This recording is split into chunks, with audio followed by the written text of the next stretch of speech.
Moi aujourd'hui, je vais vous parler d'un film qui s'appelle Un simple accident de Jafar Pahani. C'est un film de type thriller fable qui est sorti en novembre 2025 dans les cinémas français. Et franchement, c'est un des meilleurs films que j'ai pu voir. Donc déjà un peu de contexte. Le film il a été tourné à Téhéran par Jafar Pahani, comme je le disais plus tôt. Et au moment du tournage, le pays était sous une théocratie. Ce que ça veut dire en pratique, c'est que l'État fait ce qu'il veut et qu'il n'y a pas de limite à la puissance de l'État. Ce qui est bien sûr un gros problème. Et l'État contrôle tous les scénarios qui sont tournés en Iran et qui sont censés être projetés ailleurs. Et bien sûr, le scénario de Un simple accident qui porte sur les méthodes de cet État, bien sûr, le scénario n'a pas du tout été accepté. Donc le film a été tourné dans la clandestinité, ce qui l'a pas empêché d'être un excellent film. Donc justement, le film, on va en parler un petit peu. Comme je disais plus haut, le film il a été tourné à Téhéran. Et à Téhéran, on y fait la rencontre du personnage principal qui s'appelle Vahid. Vahid, c'est un mécanicien qui travaille dans un petit shop de mécanique aux abords de la ville.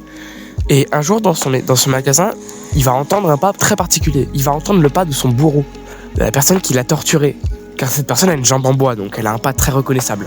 Et c'est à partir de cet événement que le film va prendre racine. Et Vahid va réunir une petite équipe d'autres personnes qui se sont fait torturer par la même personne pour essayer de prouver si c'était bien ce bourreau-là ou si c'était pas juste une personne qui a une jambe en bois. Ce serait dommage de torturer ou buter la mauvaise personne. Personnellement, j'aimerais pas trop que ça m'arrive. Le film a été tourné sans effets spéciaux, sans 3D et avec un matériel très très réduit parce que comme dit plus haut, c'est tourné dans la clandestinité.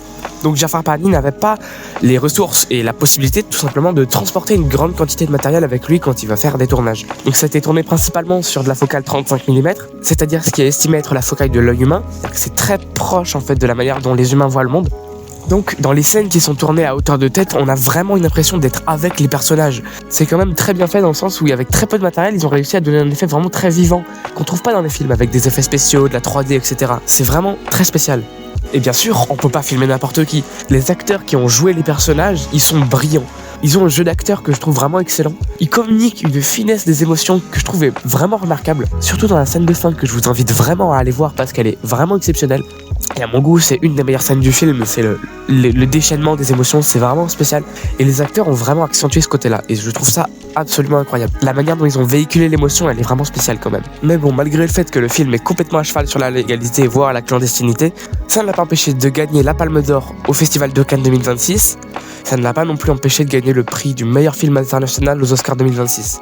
Donc pour moi, c'est un excellent film qui persévère malgré le contexte politique dans le pays de tournage. C'est subjectif, mais pour moi, il reflète très clairement l'histoire du réalisateur qui s'était précédemment fait enfermer par le gouvernement. C'est un super film, je recommande.